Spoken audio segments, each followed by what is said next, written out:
नाजरीन, आपको बताते चलें, इस्लामाबाद चेयरमैन पीटीआई इमरान खान को गिरफ्तार कर लिया गया।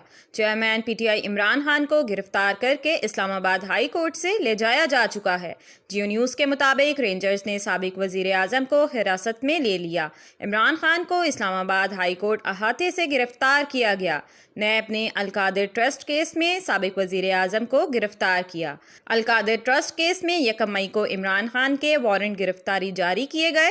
इमरान खान की गिरफ्तारी के दौरान वकला और पुलिस में हाथापाई भी हुई। Chief justice Islamabad high court ने चेयरमैन पीटीआई की गिरफ्तारी पर इजहार बरहमी किया। चीफ जस्टिस ने करार दिया कि हाई कोर्ट की हदूद से इमरान खान को गिरफ्तार किया गया। इस्लामाबाद हाई कोर्ट के शीशे भी तोड़े गए। मुराद सईद ने दावा किया है कि चेयरमैन पीटीआई को तशद्दुद करके गिरफ्तार किया गया, जबकि फवाद चौधरी ने ट्विटर पर अपने बयान में कहा कि इस्लामाबाद हाई कोर्ट पर रेंजर्स ने कब्जा कर लिया। वकला को तशद्दुद का निशाना बनाया जा रहा है और इमरान खान की गाड़ी के गिर्द घेरा डाल लिया गया। प्लीज़ हमारी वीडियोस को लाइक कीजिएगा, चैनल सब्सक्राइब कीजिएगा और बेल आइकन को क्लिक करना मत भूलिएगा ताकि मज़ीद मालूमात का सिलसिला आप तक जारी रहे।